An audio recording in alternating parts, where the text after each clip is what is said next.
Cardslinger, and welcome back to the next installment of our card comparison series. So these two decks that we're going to be looking at today, they're both put out by US Games. They are very similar. So as you can see here on the left, we have the Smith Waite Tarot Centennial Edition. This guy came out, when was this one published? 2013, 2015, and this one a little bit newer here. This one came out in 2020. So I didn't really hear about this deck until just recently. I picked it up at a metaphysical shop. And this guy here, the Smith Waite Centennial, is my right hand deck. My left one being the borderless. No particular order. But I wanted to show both of these side by side today. And as you can see, I'm sitting out in the grass here outside because I wanted the best natural lighting I possibly could. And I want to show the difference in these two decks. Essentially, the main difference that you're going to find is the colors. So here, if I even just start with the Magician, so what you'll see is a massive, at least what I feel is a pretty massive difference in color saturation already. It's kind of funny, you know, you can pick your saturation level. If you look at our, this one isn't in the video, but just quickly to show it, the regular yellow box Rider Waite, I mean, it just gives you that, it shows you really how muted this deck is. This was, until I saw this one, the most muted version of the Smith Waite deck. What I really like though is both have the original writing. You'll see the images are very similar, although I will say not the same, and I'll just point out, I won't do this on every card, but you can kind of see it's slimmed out a little bit on the Pamela Coleman Smith. Like, even just look at the Magician's face. It's almost like it got pinched a little tiny bit. There are a couple other differences there, but I do notice that as a theme. So I will just say, oh, I guess too, I can do a very quick before we hop in here. So deck size comparison. So similar in size, but the Smith Waite Centennial, this guy, is a little tiny bit bigger. These are the backs of each of the decks. So both relatively fully reversible. This one, it's anyway almost there, but it's pretty darn close. And yeah, the cardstock, I guess I can mention as well, is considerably thicker on the Smith Waite Centennial. To be honest, that's what I found to be the most disappointing factor of the Pamela Coleman Smith deck, is how thin the cardstock is. But let's get started on the flip through.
So that is a look at the cards.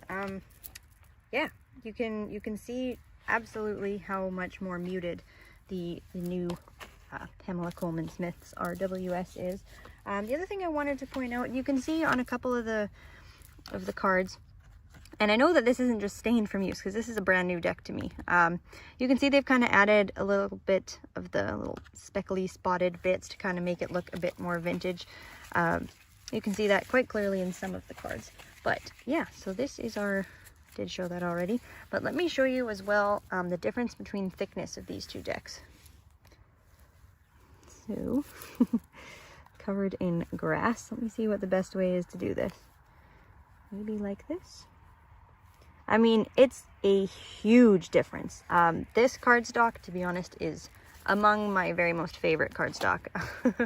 And I might be a little bit biased, but I have read with this deck hundreds, if not thousands of readings, and it's still, it's bent and it's, you know, getting its wear in, but it is definitely still standing. It's got a really, really excellent cardstock. This one is so much thinner. It's very, very, very thin. With that being said, though, it does riffle shuffle quite well. And the texture on it, again, it's hard for me to say because this one's so well worn, but it seems a little more slippery. No, it doesn't really show. They are both, I believe, like a matte finish on there. But if you folks are the riffle shuffle type, you know, not too bad. Still pretty good. Works well with thinner cards, and then of course with my little favorite card in there. I mean, I don't even know if you can hear that. It's just, it's a thicker, meatier, chunkier deck here with the Smith Waite Centennial, and significantly thinner cardstock here with this guy. And that's really what I would break it down to between these two decks, as apart from the color saturation. And I hope that it showed clearly. Like if you're familiar with the this guy, the the regular yellow box edition, I just hope you can see very, very clearly, you know, if you're in terms of pick your saturation level, if you like the really, really bright colors.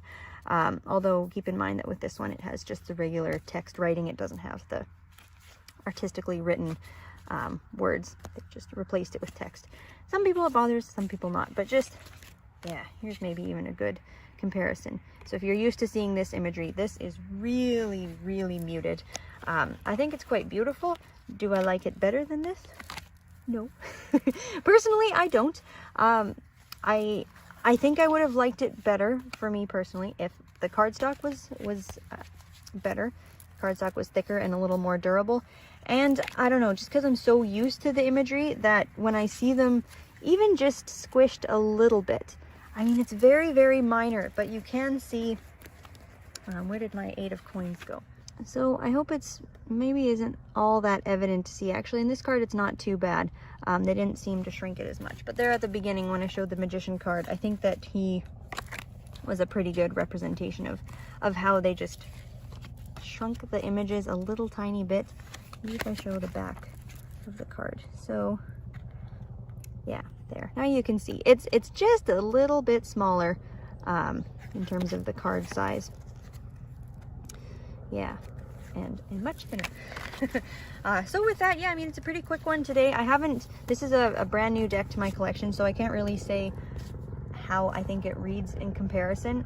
To be honest, I don't think it's going to be all that much different. And it just kind of reminds me of reading with this deck in very low light, you know, when we can't see the color saturation.